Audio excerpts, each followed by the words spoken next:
Ano yung sinasabi ni Executive Secretary Lucas Bersamin? Na dahil natatakot daw si Mabilog, umalis kaya hindi siya nakadepensa.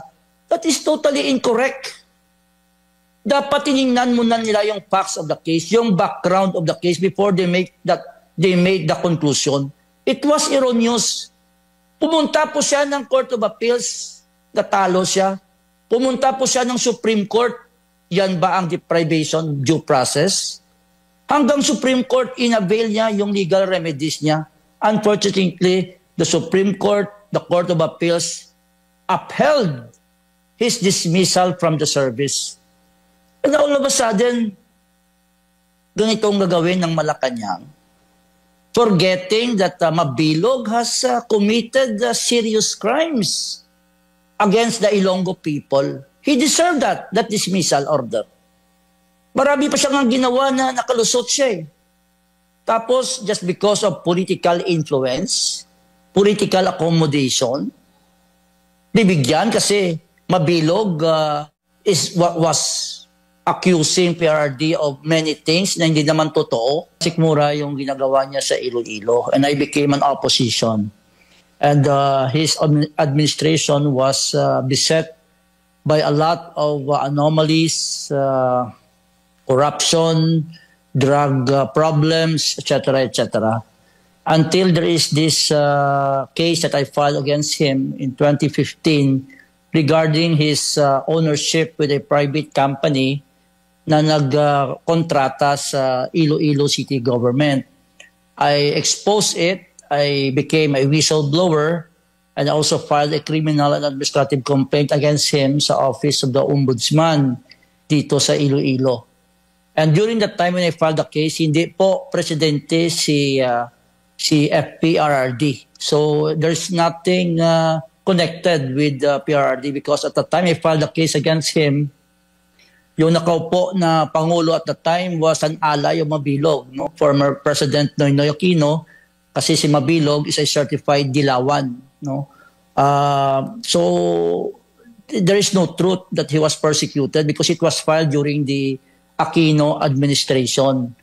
And aside from that, Mr. Manuel Boy Mirada also filed a case against him for unexplained wealth during that time.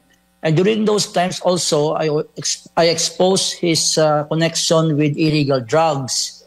In fact, in 2 Senate hearings conducted by the Committee on Drugs chaired by Senator Grace Poe, I was one of the resource speakers. And during my testimony in the Senate for 2 times, I have laid down, I have shown to the public and to the Senate the active participation of Jed Mabilog in illegal drugs. In-expose ko po siya even without knowing that PRRD would become our president, no? Because ang tinutulungan ni Mabilog at the time in 2016 was Mar Rojas. And so after we filed that case, the ombudsman favored us. So a resolution was issued by the ombudsman finding Mabilog guilty for administrative offense and meted a penalty of dismissal from service and with forfeiture of benefits and perpetual disqualification to hold public office. Sa criminal aspect, sa administrative po, hindi po ako nakasama doon. Siya lang, no? I have no administrative case.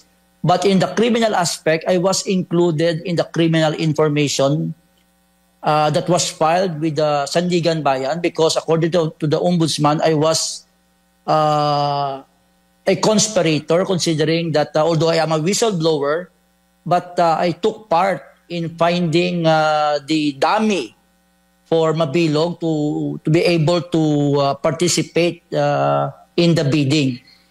And so right now the status is the ombudsman dismissed him and we have now a case with the 3rd Division of Sandigan Bayan, kaming dalawa. For the administrative case, unfortunately, the other day it was very painful to hear that the president has issued or has granted an executive clemency that restored Mabilog's civil and political rights. That is why I have decided to challenge that, no? With all due respect to Malacanang, but I have no quarrel with Malacanang. It is my advocacy ever since to expose Mabilog's corruption and connection with illegal drugs.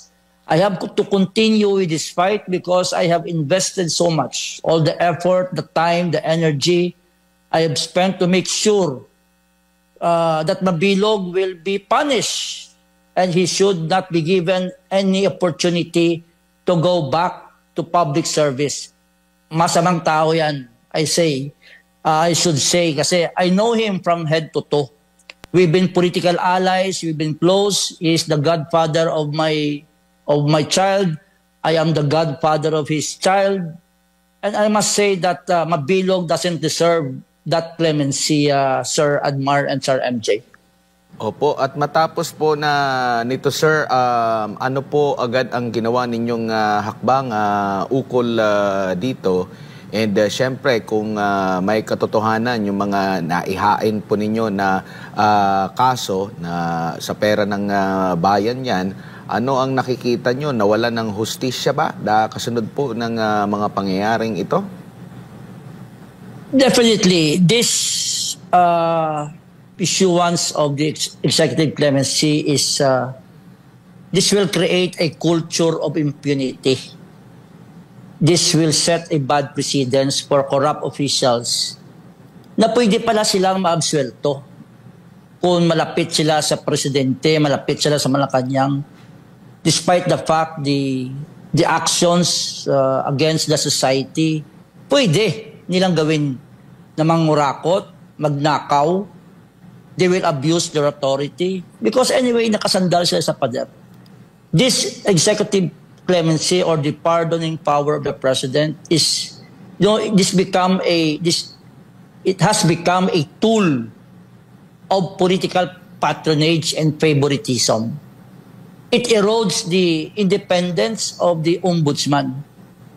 So parang walang hustisya because Mabilog was given a fair chance in ombudsman. Mali po, hindi po totoo that he was deprived of due process. Sinisisi nila si dating Presidente Rodrigo Duterte. Walang kinalaman dito si PRRD. Mabilog, contrary to his allegation, after he received the dismissal order from the ombudsman, doon pa lang sa ombudsman, he was given due process.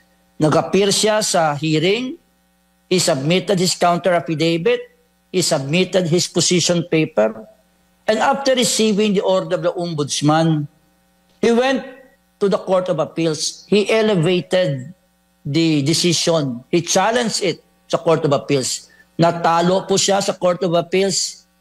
The Court of Appeals upheld the decision of the ombudsman, finding Mabilog guilty of administrative offenses.